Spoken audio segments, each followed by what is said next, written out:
अस्सलाम वालेकुम to everyone, welcome back to Jeff academy. आज का टॉपिक है कैरियर स्कोप इन जोलॉजी।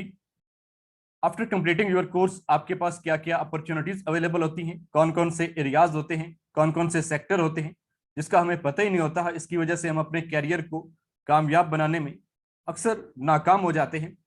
सो आपको आपकी फील्ड के बारे में अवेयरनेस होनी चाहिए कि क्या क्या अपॉर्चुनिटीज होती हैं, कौन कौन से एरियाज होते हैं जहां आप अपना कैरियर ग्रो कर सकते हैं।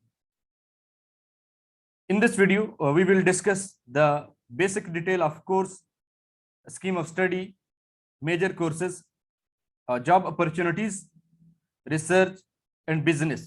Yes, इसमें बिजनेस भी आप कर सकते हैं और बहुत से पब्लिक एंड प्राइवेट सेक्टर के अंदर आप अच्छी अच्छी पोस्ट पे अप्लाई कर सकते हैं, जिसके लिए आपको अपने आप को प्रिपेयर करना पड़ता है और उसमें आप अपने कैरियर को ग्रो कर सकते हैं। If you interested in this course या आपने ये कोर्स परस्यू किया हुआ है या कंप्लीट कर चुके हैं तो आप ये वीडियो एंड तक देखें ताकि आपके सारे जो डाउट्स हैं वो क्लियर हो सकें और आपको सारे एरियाज का नॉलेज मिले और आप एक proper decision at the correct time ले सकें। अगर आप इसमें से बहुत से स्टूडेंट जो फर्स्ट टाइम हमारे इस चैनल को विजिट करें तो हमारे इस चैनल को सब्सक्राइब करें ताकि आपको इस तरह की और job and course related videos जो है वो मिलती रहे। तो स्टार्ट करते हैं जी हम इस कैरियर काउंसलिंग की एक एपिसोड वीडियो जो कि जिसमें हम बेसिकली ज़ूलॉजी को डिस्कस करेंगे कि ज़ूलॉजी के अंदर हम क्या कर सकते हैं, क्या पढ़ते हैं और इसके बाद हमारे पास कौन कौन सी जॉब अपॉर्चुनिटीज होती हैं। अगर हम बात करें स्कीम ऑफ स्टडी की कि इसके लिए क्या एलिजिबिलिटी क्राइटेरिया होता है, कौन से स्टूडेंट ज़ूलॉजी का कोर्स जो है वो स्टडी कर सकते हैं, पढ़ सकते हैं और इसके बाद की जो जॉब्स हैं उनको अवेल कर सकते हैं। इसके लिए बेसिक हमारे पास जो पाथवे है कि हम हमारी स्कीम ऑफ स्टडी क्या होती है। वो स्टूडेंट जिन्होंने एफएससी विद बायोलॉजी किया होता है वो स्टूडेंट इस कोर्स के लिए एलिजिबल होते हैं और एफएससी बायोलॉजी का जो ये कोर्स होता है ये बेसिकली 2 ईयर का होता है, एक कॉलेज लेवल स्टडी होती है। इसको करने के बाद आप एलिजिबल होते हैं जूलॉजी के एक अंडर ग्रेजुएट कोर्स जिसको हम बीएससी जूलॉजी कहते हैं, जो कि 2 साल का होता है और इसमें सेमेस्टर सिस्टम के अकॉर्डिंग जिसको आजकल एडीपी कहा जाता है, एडीपी एडीएस कहा जाता है, जिसमें बीएससी का ये कोर्स आप सेमेस्टर सिस्टम के अंडर पढ़ेंगे। इस बीएससी करने के बाद आप ये कॉलेज लेवल स्टडी होती है। इसके बाद आप मूव करते हैं एमएससी मास्टर इन जूलॉजी, वो भी 2 ईयर का एक 2 ईयर का एक कोर्स होता है। और इसके अलावा ये यूनिवर्सिटी लेवल स्टडी होती है। एमएससी का प्रोग्राम आप किसी एफिलेटेड कॉलेज के थ्रू भी कर सकते हैं या मोस्टली जो है वो आप यूनिवर्सिटी के अंदर पढ़ते हैं। बहुत से स्टूडेंट इस एफएससी विद बायोलॉजी करने के बाद डायरेक्ट एक 4 ईयर प्रोग्राम के अंदर एडमिशन ले सकते हैं जिसको हम बीएससी जूलॉजी कहते हैं, जो कि 4 ईयर होता है, 8 सेमेस्टर पर मुश्तमिल होता है और ये एक यूनिवर्सिटी लेवल स्टडी होती है। तो बीएससी या एमएससी इन जूलॉजी ये आपका एक बेसिक जूलॉजी का कोर्स होता है जिसमें आप मास्टर कर जाते हैं। इसके बाद फर्दर आप या तो मूव करते हैं हायर स्टडीज के लिए किसी स्पेसिफिक फील्ड के अंदर या इसके अलावा जॉब की तरफ आप मूव करेंगे, जॉब को अवेल करते हैं। तो हम इस वीडियो में ये दोनों चीजें जो है वो at the same time discuss करेंगे। तो कौन कौन से हायर जो डिपार्टमेंट होते हैं, सब्जेक्ट होते हैं जिनके अंदर हम हायर स्टडी कर सकते हैं या कौन कौन सी जॉब्स होती हैं जिनको हम अवेल कर सकते हैं।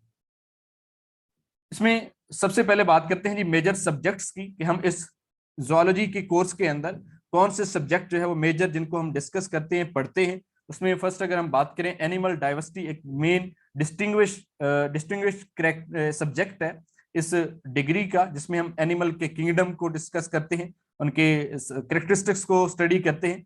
फर्दर इसमें फिजियोलॉजी होती है जो कि ह्यूमन फिजियोलॉजी एंड बायोकेमिस्ट्री का एक बेसिक सब्जेक्ट होता है। फिशरीज एक मेजर सब्जेक्ट होता है, वाइल्ड लाइफ एक मेजर सब्जेक्ट है, एनिमल बिहेवियर इसके अंदर पढ़ा जाता है, मॉलिक्यूलर बायोलॉजी और इसके साथ साथ इकोलॉजी। और फर्दर इसके अलावा बहुत से सब्जेक्ट जो है इस मेजर कोर्सेज के तौर पे काउंट किए जाते हैं जो आप जूलॉजी के अंदर पढ़ते हैं, जिसमें डेवलपमेंटल बायोलॉजी है, जेनेटिक्स है, इसके अलावा मॉलिक्यूलर बायोलॉजी हमने कहा, और इसमें जो है वो बायो इन्फॉर्मेटिक्स होती है या बायो रेमिडिएशन होती है, जूजियोग्राफी होती है या इसमें एक्वेटिक टॉक्सिकोलॉजी होती है।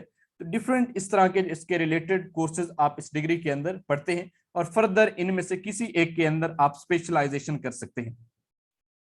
नेक्स्ट अगर हम बात करें कि एक स्टूडेंट जिसने जो ग्रेजुएटेड है, मास्टर उसने किया है जूलॉजी के अंदर, उसके पास 2 ऑप्शन होते हैं, या तो वो डायरेक्ट जॉब के लिए अप्लाई कर सकता है किसी भी पब्लिक या प्राइवेट सेक्टर में, या वो फर्दर हायर स्टडी के लिए मूव करेगा या किसी सब्जेक्ट के अंदर स्पेशलाइजेशन के लिए। अब हायर स्टडी या स्पेशलाइजेशन के जो प्रोग्राम होते हैं उनको क्या कहा जाता है, उसमें एमएससी करने के बाद आप अप्लाई करते हैं एमफिल के अंदर, जिस जो कि 2 ईयर का एक कोर्स होता है।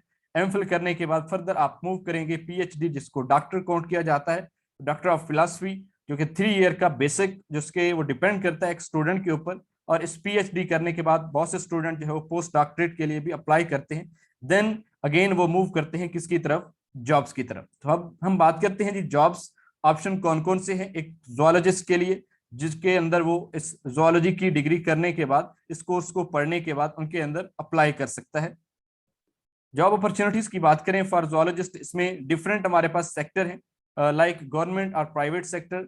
प्राइवेट जॉब्स होती हैं, एज अ रिसर्चर वर्क कर सकते हैं, एज अ बिजनेस के अंदर आप काम कर सकते हैं। अगर हम बात करें गवर्नमेंट या पब्लिक सेक्टर जॉब्स कौन कौन सी हैं जिनके अंदर हम अप्लाई कर सकते हैं, जिनके अंदर एक जोलॉजिस्ट अप्लाई कर सकता है, उसके अंदर हमारे पास सबसे फर्स्ट जो एक प्रायोरिटी बेस्ड हमारी जॉब होती है पब्लिक सेक्टर की, उसको टीचिंग कहते हैं। और टीचिंग के साथ साथ फिशरीज डिपार्टमेंट है, वाइल्ड लाइफ है, या इन्वायरमेंटल मैनेजमेंट। तो टीचिंग के अंदर देखा जाए कि टीचिंग के अंदर कौन कौन सी जॉब्स हैं जिनको एक जोलॉजिस्ट जो है वो परस्यू कर सकता है। उसमें ये हमारे पास टीचिंग के डिफरेंट एक किस्म के लेवल होते हैं। स्कूल लेवल टीचिंग हो सकती है, कॉलेज लेवल हो सकती है, या यूनिवर्सिटी लेवल हो सकती है। In school level, college level या यूनिवर्सिटी लेवल, इन के अंदर इसमें स्कूल लेवल जो टीचिंग है इसके लिए आपको जस्ट मास्टर ही जो है वो एनफ होता है। और मास्टर के साथ साथ आपको बीएड का एक जो एजुकेशन का कोर्स है वो आपके लिए लाजमी होता है। और इसके लिए फर्दर जो कॉलेज लेवल स्टडी है या यूनिवर्सिटी लेवल स्टडी है, इसके लिए आपके पास बीएस के कोर्स के साथ साथ जो जोलॉजी का बेसिक कोर्स है एमएससी है या मास्टर, उसके साथ साथ आपके पास एमफिल या पीएचडी का होना जो है वो लाजमी होता है। और इसमें यूनिवर्सिटी लेवल की जो एक टीचिंग है उसमें रिसर्च को बहुत ज्यादा काउंट किया जाता है। और ये डिफरेंट पोस्ट हैं जिनके अंदर आप एज अ टीचिंग सर्व कर सकते हैं। और इसके साथ साथ टीचिंग के अलावा बहुत सी एडमिनिस्ट्रेटिव पोस्ट होती हैं, लाइक आप as a principal, as a उसमें जो है वो कंट्रोलर, या as a head of department, या डीन ऑफ प्रोग्राम, या डीन ऑफ डिपार्टमेंट में से, इसमें इस तरह की पोस्ट के ऊपर भी आप सर्व कर सकते हैं। लाइक हम आपसे एक नेक्स्ट शेयर करते हैं, ये वो कुछ पर्सनैलिटीज हैं जो कि प्राइड ऑफ जोलॉजी हैं और ये बिलोंग करती हैं जोलॉजिस्ट फैमिली से, जिन्होंने जोलॉजिस्ट होते हुए पाकिस्तान की टॉप यूनिवर्सिटी के अंदर एज अ वाइस चांसलर सर्व किया है और सर्व कर रहे हैं। इसमें फर्स्ट अगर हम बात करें प्रोफेसर डॉक्टर मोहम्मद अली, जो कि vice chancellor recently Quaid Azam university Islamabad Pakistan. Second professor doctor Naeem Khan, vice chancellor university of Baltistan Skardu. And third professor doctor Farkhanda Manzoor, ex vice chancellor Lahore college for women university Lahore. ये कुछ ऐसी पर्सनैलिटीज हैं जो जोलॉजिस्ट फैमिली से बिलोंग करती हैं और पाकिस्तान के अंदर टॉप यूनिवर्सिटी के अंदर एज अ वाइस चांसलर जो है वो सर्व किया है और कर रहे हैं। इसके अलावा बहुत से और जोलॉजिस्ट हैं जिन्होंने पाकिस्तान के डिफरेंट डिपार्टमेंट्स में एज अ ऑफिसर जो है वो सर्विसेज परफॉर्म की हैं। इससे आप अंदाजा लगा सकते हैं कि आपके इस जोलॉजी के कोर्स की क्या इंपॉर्टेंस हो सकती है अगर आप इसको सीरियस लेते हैं और आप किस स्टेज तक पहुंच सकते हैं।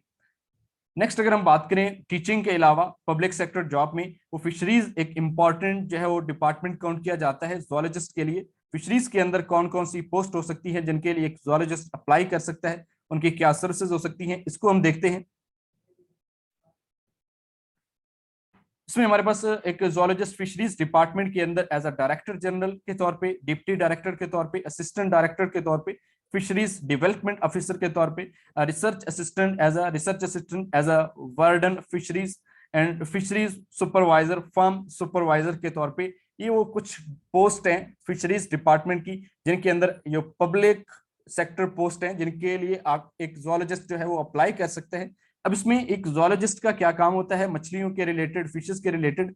उसका फर्स्ट जो होता है कि वो फिश प्रोडक्शन, फिश की क्वालिटी को, फिश की क्वांटिटी को उनको इंक्रीज करे, और उसके साथ साथ वो एक स्मॉल स्केल टेक्नोलॉजी के बेस वो एक अच्छी क्वालिटी की फिशेस को जो है वो क्या कर सकते हैं, प्रोड्यूस करवा सकते हैं। और जो पहले वाले उनके नेचुरल रिसोर्सेज हैं फिशेस के, उनको क्या करेंगे, प्रोटेक्ट करेंगे। सेकंड, इसमें फिशरीज के बाद अगर देखा जाए तो वाइल्ड लाइफ एक इंपॉर्टेंट डिपार्टमेंट है जिसके अंदर बहुत सी पब्लिक सेक्टर जॉब्स अवेलेबल होती हैं एक जूलॉजिस्ट के लिए। उसमें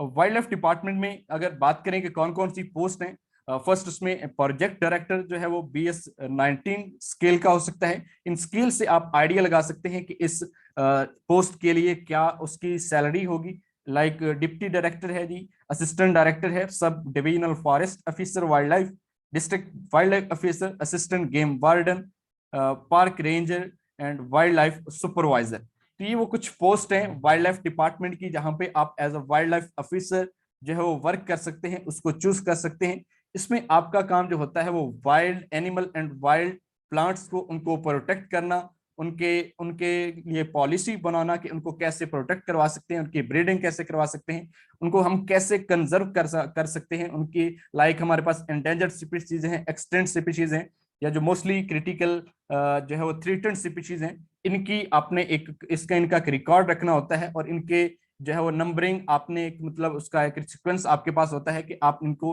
कैसे कंट्रोल करेंगे। इनके लिए नेशनल पार्क्स के हो सकते हैं उनमें, और फर्दर इसके अलावा आप एक नेशनल जियोग्राफिक या एनिमल प्लांट या डिस्कवरी चैनल, ये कुछ ऐसे चैनल हैं जिनके अंदर एक जूलॉजिस्ट जो है वो वर्क कर सकता है कि आप उसके अंदर मतलब एनिमल डिस्कवरी चैनल जो है वो, या एनिमल प्लेनेट है, या नेशनल जियोग्राफिक, यहाँ पे आप एज अ जो है वो जर्नलिस्ट वर्क कर सकते हैं, जहाँ पे आप मुख्तलिफ डिफरेंट एनिमल्स की जो है वो क्या करेंगे, डॉक्यूमेंट्री दिखाएंगे।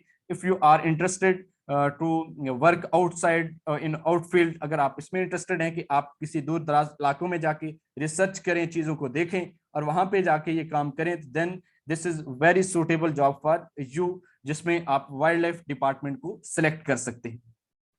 नेक्स्ट इसमें एनवायरमेंटल मैनेजमेंट है। एनवायरमेंटल मैनेजमेंट के अंदर भी और बहुत सी जॉब्स हैं, बहुत से ऐसे हमारे पास सेक्टर हैं जिसमें एज आप जूलॉजिस्ट जो है वो सर्विसेज परफॉर्म कर सकता है।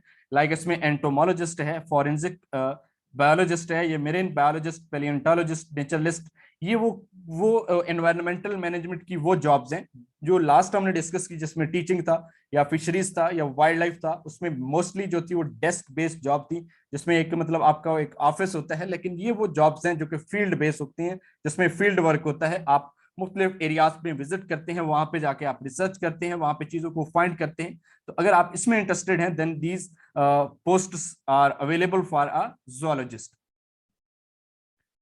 हमारे पास गवर्नमेंट के बाद नेक्स्ट हमारा जो होता है वो प्राइवेट सेक्टर होता है। प्राइवेट सेक्टर में भी बहुत सी जॉब्स होती हैं, सेम जो हमने अभी गवर्नमेंट पब्लिक सेक्टर के अंदर जॉब्स अपॉर्चुनिटीज देखी, इन्हीं सेक्टर के अंदर बहुत सी ऐसी जॉब्स होती हैं, बहुत से ऐसे हमारे पास ऑप्शन होते हैं जिनको आप एज अ प्राइवेट भी क्या कर सकते हैं, सिलेक्ट कर सकते हैं।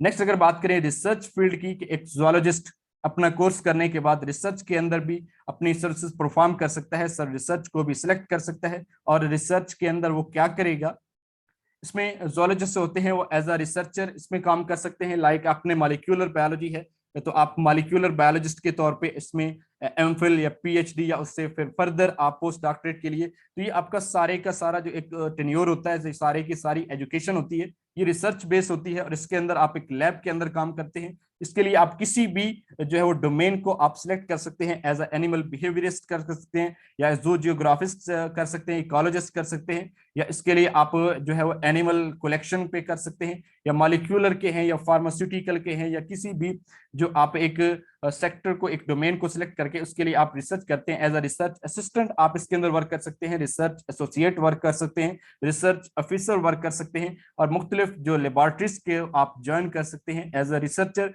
और ये बहुत से कुछ ऐसे हमारे पास इंटर्नशिप या बहुत से ऐसे जो है एक हमारे पास स्कॉलरशिप्स अपॉर्चुनिटीज होती हैं, जो कि बहुत सी लैब्स आपको ऑफर करती हैं, स्टिपेंड के साथ आपको पेड किया जाता है और आपको रिसर्च के लिए वो ऑफर करेंगी। तो रिसर्चर एक जूलॉजिस्ट जो है वो एक बेस्ट रिसर्चर हो सकता है, क्योंकि उसके पास बहुत ज्यादा ऑप्शन होते हैं रिसर्च करने के लिए। नेक्स्ट अगर बात करें रिसर्च के बाद, हमारे पास लास्ट जो जॉब अपॉर्चुनिटीज हमारे पास जो बेसिक जूलॉजिस्ट के लिए है, उसमें हमने बिजनेस को काउंट किया है कि एक जूलॉजिस्ट बिजनेस भी अपना कर सकता है। बिजनेस में हम बात करें कि कौन कौन से बिजनेस हैं जिनको हम एक जूलॉजिस्ट जो है वो क्या करेगा, कर सकता है। Business opportunities for zoologist on small scale business आप अपना स्टार्ट कर सकते हैं जूलॉजी करने के बाद। उसमें फर्स्ट जो बेसिक होता है वो एक एजुकेशनल इंस्टीट्यूट, आप अपना एक स्मॉल एजुकेशनल इंस्टीट्यूट जो है वो प्रिपरेटरी कोचिंग इवनिंग इंस्टीट्यूट जो है वो आप स्टार्ट कर सकते हैं पार्ट टाइम, जिसके लिए आप, जिसको हम एक सिंपल कहते हैं कि एक अपना स्कूल या एक अपना प्राइवेट कॉलेज या प्राइवेट एक ट्यूशन सेंटर एकेडमी जो है वो आप रन कर सकते हैं, जिसमें आप, अगर आप एक टीचिंग से आप बिलोंग करते हैं, टीचिंग में आपका इंटरेस्ट है और आप एज अ जोलॉजिस्ट हैं, तो देन ये आपके लिए बेस्ट ऑप्शन होता है। उसके बाद पाकिस्तान की अगर बात की जाए तो इसमें फिश के ऊपर बहुत ज्यादा वर्क हो रहा है, लेकिन फिश के लिए हमें एक बहुत ज्यादा एरिया, लार्जर एरिया के साथ साथ हमें लार्जर वाटर सप्लाई और एक बहुत ही केयर चाहिए होती है एक फिश प्रोडक्शन के लिए। लेकिन हमारे एक स्टूडेंट के पास जिसने एक ये कोर्स किया हुआ है, वो फ्रेशली ग्रेजुएट है, उसके पास इतना ज्यादा सरमाया नहीं होता, रकम नहीं होती कि वो इसको अफोर्ड कर सके, क्योंकि चूंकि आपने एक जोलॉजी का कोर्स किया है, उसमें फिशरीज को पढ़ा है, तो आप बायोफ्लाक फिश फार्मिंग का होता है प्रोजेक्ट, जिसके अंदर आप घर के अंदर छोटे से जो एक एरिया के अंदर थोड़ी सी जो है वो लागत के साथ, एफर्ट के साथ, लेकिन टेक्नोलॉजी को यूज करते हुए, बायोफ्लाक फिश फार्मिंग जिसको हम कहते हैं, उसको यूज करते हुए आप उतनी ही फिश प्रोडक्शन करवा सकते हैं जितनी एक जो है वो जागीरदार जिम्मेदार जो है वो इलिटरेट पर्सन एक बहुत बड़ी इन्वेस्टमेंट के बाद करवाता है। तो ये एक बहुत इंपॉर्टेंट और बहुत ही अच्छा एक बिजनेस आइडिया होता है ये फिश फार्मिंग का एक जोलॉजिस्ट के लिए। इसके अंदर आप अच्छी वैरायटी की फिश प्रोड्यूस ब्रीडिंग करवा सकते हैं, अच्छी वेट की, अच्छी क्वालिटी की, उनकी क्वांटिटी को इंक्रीज कर सकते हैं, क्योंकि आपके पास इसके लिए बहुत ज्यादा टेक्नोलॉजीज और आपने इसके रिलेटेड एक पढ़ा होता है। फर्दर हम बात करें पोल्ट्री फार्मिंग की, तो आप पोल्ट्री के ऊपर एक बिजनेस कर सकते हैं, पोल्ट्री फार्म बना सकते हैं, स्मॉल स्केल पे कैटल फार्म बना सकते हैं, जिसमें आप बहुत से जो है वो अपने कैटल्स को ग्रो करवाते हैं। इसमें हम मोस्टली हम ये समझते हैं कि हमने कैटल्स को रखना है, जिसके लिए हमें जो है वो एक डेयरी फार्म के तौर पे हम समझते हैं कि इससे हम दूध जो है वो लेंगे और दूध को हम सेल करके अपना जो है वो बिजनेस रन कर सकते हैं। लेकिन आज के जो मॉडर्न एरा को देखा जाए, उसमें ओवर बढ़ती हुई आबादी को एक जो है वो फूड जिसको हम मीट सोर्स कहते हैं, वो एक बहुत बड़ा सोर्स होता है। तो आप इसमें जानवरों को जो है वो एनिमल्स को ग्रो करवाते हैं, उनको ब्रीड करवाते हैं, और इसमें एज अ मीट सोर्स ही आपका एक बहुत बड़ा ऑप्शन होता है, जिसमें हम बहुत से मेल एनिमल को भी जो है वो अपने कैटल फार्म के अंदर इंक्लूड कर सकते हैं। फर्दर फीड इंडस्ट्री, बहुत से पोल्ट्री फार्म या फिश फार्म की जो फीड होती है, वो फीड इंडस्ट्री भी आप रन कर सकते हैं, जिसमें आप फीड को जो है वो एक प्रोड्यूस करवाएंगे, उसको जो है वो प्रिपेयर करेंगे और इसको अपने नाम का एक ब्रांड, अपने नाम की कंपनी जो है वो आप रन कर सकते हैं। ये वो कुछ स्मॉल स्केल बिजनेस हैं जो एक जूलॉजिस्ट अपने डिग्री करने के बाद इनको रन कर सकता है। जस्ट हमने यहाँ पे मेंशन किया कि कौन कौन से बिजनेस आइडियाज है। इन फर्दर इंशाल्लाह हम एक सेपरेट हर एक बिजनेस के ऊपर एक सेपरेट वीडियो बनाएंगे कि उसके अंदर आपको किस किस्म से, किस तरह से उसको स्टार्ट लेना चाहिए, उसके लिए क्या क्या आपके पास रिक्वायरमेंट होती है, और आप इसमें किस तरह की जो है वो टेक्नोलॉजीज को यूज करके इस बिजनेस के अंदर जो है वो सक्सेसफुल हो सकते हैं। सो इसके अलावा एडमिनिस्ट्रेशन पोस्ट होती है जूलॉजिस्ट के लिए, जिसमें वो CSS या PMS का एग्जाम जो है उसको क्लियर करने के बाद पाकिस्तान के अंदर डिफरेंट जो है वो सर्विसेज, सिविल सर्विसेज में एज अ एडमिनिस्ट्रेशन पोस्ट के तौर पे वो जो है वो आप इसको वर्क कर सकते हैं। फर्दर इसके लिए हमारे पास जो हमारे डिफेंस डिपार्टमेंट है, लाइक पाकिस्तान एयरफोर्स है या पाकिस्तान नेवी है या पाकिस्तान आर्मी, इनके अंदर आप इनके टीचिंग इंस्टीट्यूट होते हैं, वहां पे एज अ टीचर या उसके अलावा या इनको आप एज अ कमीशन ऑफिसर जो है वो ज्वाइन कर सकते हैं। तो ये वो कुछ कैरियर्स थे एक जूलॉजिस्ट के, एक कैरियर स्कोप था जूलॉजी के स्टूडेंट का। होपफुली आपको बहुत सी इंफॉर्मेशन मिली होंगी। इस तरह के और दूसरे सब्जेक्ट और दूसरे जो बिजनेस आइडियाज या job related and courses related videos को आप देखना चाहते हैं तो हमारे इस चैनल को सब्सक्राइब करें और ज्वाइन करें जी हमारे इस व्हाट्सएप ग्रुप को, पाक टैलेंट क्लब, और विजिट करें हमें फेसबुक पे बायो लेक्चोरिया।